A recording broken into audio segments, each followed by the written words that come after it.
Hello friends, welcome to Inatta foods. இன்னைக்கு இனட்டா ஃபுட்ஸில் நம்ம பார்க்க போகிற ரெசிபி பொட்டேட்டோ ஃபிஷ் ஃப்ரை. என்னங்க பொட்டேட்டோ ஃபிஷ் ஃப்ரை அப்படின்னு கேட்குறீங்களா? ஆமாம், இது ஒரு வெஜ் ரெசிபி தான். ஆனால் சுவை பார்த்தீங்கன்னா நீங்கள் வஞ்சர மீன் சாப்பிட்ற டேஸ்ட்டுக்கு இருக்கும். இது நீங்கள் உங்கள் ரிலேட்டிவ்ஸ்க்கோ குழந்தைங்களுக்கோ செஞ்சு கொடுத்து பாருங்கள். இது வெஜ் ரெசிபி அப்படின்றது நம்பவே மாட்டாங்க. அவ்வளோ ஒரு சுவையாக இருக்கும். மீன் சுவையை விட கூடுதலாக இருக்கும்.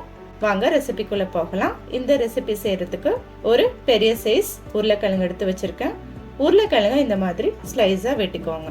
வெட்டிட்டு இதோட நடுப்பகுதி இருக்குது பார்த்தீங்களா, சின்னதாக ஒரு ரவுண்டு மாதிரி போட்டு வெட்டி எடுத்துக்கோங்க.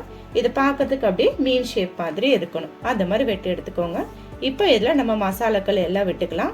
இல்லை 2 டேபிள் ஸ்பூன் அளவுக்கு மிளகாய் பொடி, 1/4 டேபிள் ஸ்பூன் அளவுக்கு மஞ்சள் பொடி, 1/2 டேபிள் ஸ்பூன் அளவுக்கு உப்பு, 1 டேபிள் ஸ்பூன் அளவுக்கு இஞ்சி பூண்டு விழுது, 1 டேபிள் ஸ்பூன் அளவுக்கு கார்ன்ஃப்ளவர், 1 டேபிள் ஸ்பூன் அளவுக்கு எண்ணெய் விட்டுக்கலாம்.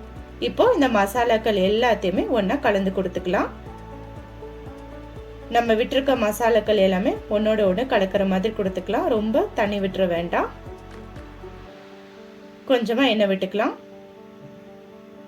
தண்ணி கொஞ்சமாக விட்டுக்கோங்க, ரொம்ப தண்ணி விட வேண்டாம்.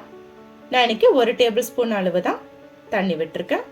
ரொம்ப தண்ணி விட்டிங்கன்னா அப்புறம் உருளைக்கிழங்குல மசாலா பிடிக்காது. இப்போ நம்ம எடுத்து வச்சிருக்க உருளைக்கிழங்குல அதாங்க அந்த ஃபிஷ் ஷேப்பில் எடுத்து வச்சிருக்கோம் இல்லைங்களா, அதில் நம்ம இந்த மசாலாக்கள் எல்லாமே தடவி கொடுத்துக்கலாம். ஒரு 10 மினிட்ஸ் ஊறட்டும். நல்லா மசாலாக்கள் எல்லாமே உருளைக்கிழங்குல பிடிச்சி வரட்டும். இப்போ ஒரு தோசை தவா எடுத்துக்கலாம். அதில் எண்ணெய் விட்டுக்கலாம். நான் ஒரு 6லேருந்து 7 டேபிள் ஸ்பூன் எண்ணெய் விட்டுருக்கேன். அதில் நம்ம மசாலாக்கள் போட்டு வச்சிருக்க அந்த பொட்டேட்டோவை எடுத்து எண்ணெயில் விட்டுக்கலாம். அடுப்பு மிதமான தீயில இருக்கட்டும். விட்டு கொஞ்ச நேரம் வெயிட் பண்ணலாம். எனக்கு ஒரு 3 மினிட்ஸ் எடுத்தது. இப்போ ஒரு சைடு வெந்துருச்சு. எடுத்து கட்டுறேன் பாருங்க. ஒரு சைடு வெந்திருக்கு, நல்ல கோல்டன் ப்ரௌன் நிறத்துக்கு வந்திருக்கு. இப்போ இன்னொரு பக்கம் திருப்பி போட்டுக்கலாம். பொறுமையாக திருப்பி போட்டுக்கலாம்.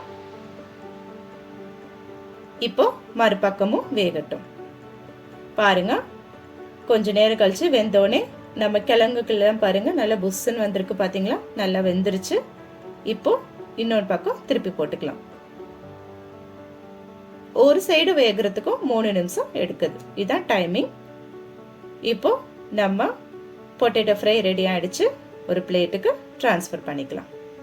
எண்ணெயெல்லாம் வடித்து எடுத்துக்கலாம். நம்ம விட்டுருக்க எண்ணெயும் அப்படியே இருக்கு பாருங்க. கொஞ்சம் கூட எண்ணெய் குடிக்கவும் இல்லை. மசாலாக்கள் எல்லாமே நம்ம கிழங்குல பிடிச்சி வந்திருக்கு பாருங்க. ரெடி ஆயிடுச்சு. இப்போ நான் உங்களுக்கு ஒரு பொட்டேட்டோ எடுத்து பிரித்து காட்டுறேன். நல்லா வெந்து வந்திருக்கு பாருங்க. நம்மளோட சுவையான பொட்டேட்டோ ஃப்ரை ரெடி ஆயிடுச்சு. உங்களுக்கு எங்கள் ரெசிபி பிடிச்சிருந்ததுன்னா லைக் பண்ணுங்க, ஷேர் பண்ணுங்க, சப்ஸ்கிரைப் பண்ணுங்க. நீங்களும் இந்த ரெசிபி உங்கள் வீட்டில் ட்ரை பண்ணி பாருங்க. பார்த்துட்டு உங்களோட ஃபீட்பேக்கை கமெண்ட் பாக்ஸில் தெரிவிங்க. மீண்டும் உங்களை அடுத்த ரெசிபியில் மீட் பண்ணும் வரை பாய், டேக் கேர்.